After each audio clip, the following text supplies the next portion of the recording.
Yo, the economy has a wall too, and that piece can be real hard when it hits.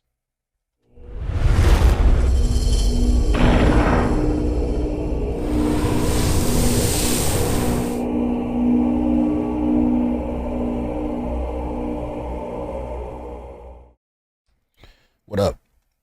Welcome back to the Onyx Report, Black Masculinist news for the day. Today here's the thing.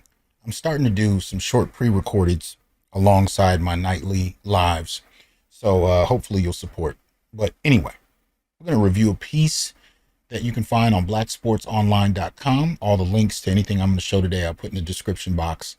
And this one is entitled OnlyFans Models Saying They Are Going Broke Because They Have Run Out of Poses and Men Aren't Paying. Yeah, real talk. So anyway, let's get it up. All right. So here you can see, you got the piece, BSO, Black Sports Online. This was published yesterday, right, June 5th, 2022. And it reads, like any quick get quick scheme, I guess they meant like any get rich quick scheme, the key is to get the people who have no chance at making money to believe they can get rich like top tier individuals. Real talk. It's very much a pyramid scheme, but like a deck of cards stacked on each other, it will come tumbling down. One of the first things that happen is the market gets oversaturated. There's more supply than demand. And when the supply all looks the same, acts the same, and doesn't do anything different, eventually the demand goes down because people lose interest. Second problem is content. When the market is oversaturated, you better have premium, consistent, and creative content. Many women don't have the time or want to put in the effort for that, so it isn't surprising they are broke now. Well, that's not completely the case, because it's not just about time and effort, it's also resources. One of the things I learned becoming a content creator is you got to pay for equipment. You got to pay for background. You got to pay for all kinds of different things. And a lot of that you can't anticipate when you're just getting started. And if you don't have it and your video isn't scaling, if your business isn't scaling upward, it can be extremely expensive. And you can actually, blow away any profit you might be seeing early on. And there's no guarantees. There's no retirement from being a content creator. So a lot of this, leaves a lot of question marks. But it reads, the plunging economy has been hard on one particular sector, sex workers, who say that decades-high inflation has forced their clients to cut back on discretionary spending. Allie Ray, a 30-year-old Massachusetts woman who left her $84,000 a year nursing job to earn a monthly six-figure income on OnlyFans, told the Post on Friday that she and other online creators have seen their incomes take a hit recently. Yeah, this is what we're looking at, and I'm going to talk about this in a little bit in terms of some of the other things that were associated with this idea of grifting online. But one of the biggest is that we are in an era where free porno material is easy to get. Any seventh grader can point you to a phone, to a tablet, and show you how to get it. So if you're going to charge people, the only thing that sets OnlyFans apart, of course, is that they feel like they have a direct connection to the person that they're watching, right? Whereas, with porn sites, you may have to look up a particular actor or actress and kind of go from there. But here's the thing. There's a point where paying for it to the average person ain't worth it, especially, as the article said, when discretionary spending goes down. Anyway, many top creators are hurting really bad, Ray said. It's definitely something that's happening. Ray, who during the pandemic earned as much as $200,000 a month, told the Post that her income has fallen 25% in recent weeks.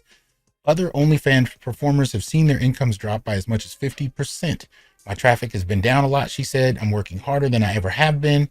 Ray, who has used some of her OnlyFans earnings to create her crypto-friendly platform for erotic performers, told the Post that as one of the site's top earners, she can withstand slowdowns.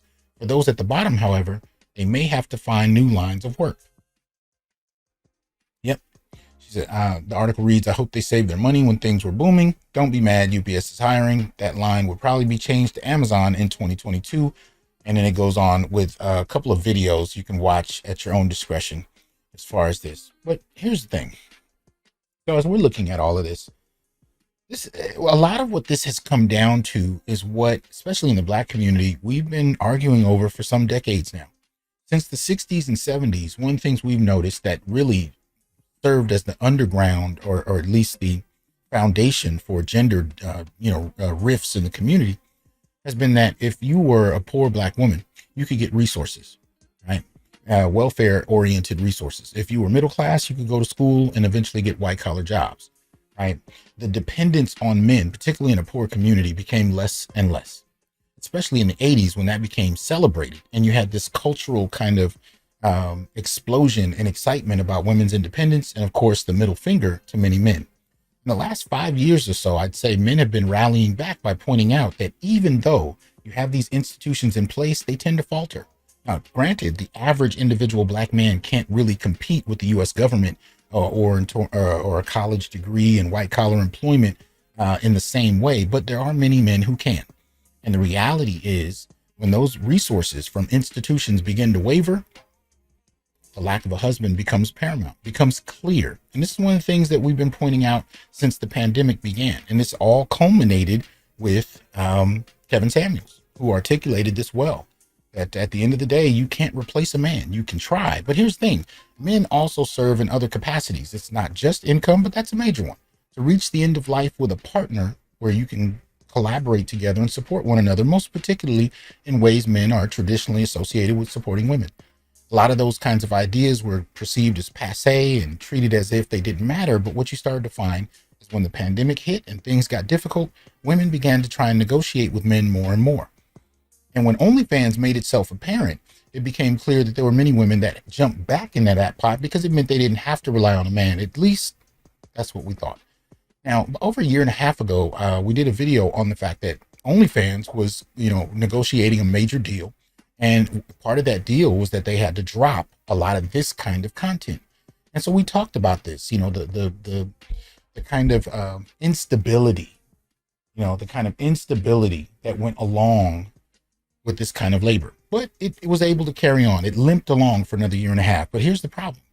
Now you're not dealing with OnlyFans negotiating a deal and contemplating getting rid of things, getting rid of certain types of content. Now you got to deal with the economy. And the economy is in such fashion that people don't have the discretionary funds anymore to pay for each individual actress that they like on OnlyFans, right? They're getting tired of the same kind of content.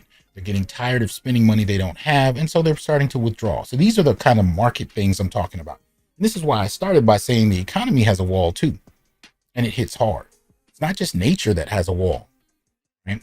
Men's wall comes earlier in life. That wall goes down when you're over 40 and you start to make some income. Women's wall traditionally comes at around 35, and it has to do more with beauty. But the economy's wall comes when people are tired of something or don't have the resources to continue a discretionary habit. You know what I mean? And it's like clockwork. For example, if you sell motorcycles, ski-doos, equipment like that, that's associated with excess and discretionary fun, well, when the economy goes down, guess what? People aren't looking for discretionary fun anymore. Whereas if you're selling much needed resources like groceries, whether it's an uptime or downtime, you're likely to be okay, as long as your shipping industries are able to stay intact. But my point simply is that the economy has a wall too, and that economy, when things get difficult, discretionary bullshit gets off the table, gets pushed to the left. And if that's what you built your well-being and your stability off of, it tends to fall. This is why we come back to men, because men in relationships tend to be a consistent factor, whether things are good or bad, as long as we can actually work out how to relate to one another. But if there's a culture of misandry, if there's a culture of dismissal, if there's a culture where men are considered disposable resources only to be brought on when times are good or when someone hits their biological urge to reproduce, only to quickly get rid of those men when they're no longer convenient, meaning they become a hamper to one's sense of individual freedom because they want to live out a 304 fantasy like they've seen on television. Once you have that kind of culture in place, when you need them, those men begin to withdraw. And now you have to negotiate. A lot of people are too prideful to do that. But this is where we are. But here's the thing. If you want to question how desperate times are, there's a million examples I can give you. This one is just the most recent. And I mean recent as in it was sent to me in the last couple minutes. And I decided, you know what, instead of showing a montage of 10 different areas that highlight just how desperate times are for some people, let's just do this one.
That's where we are.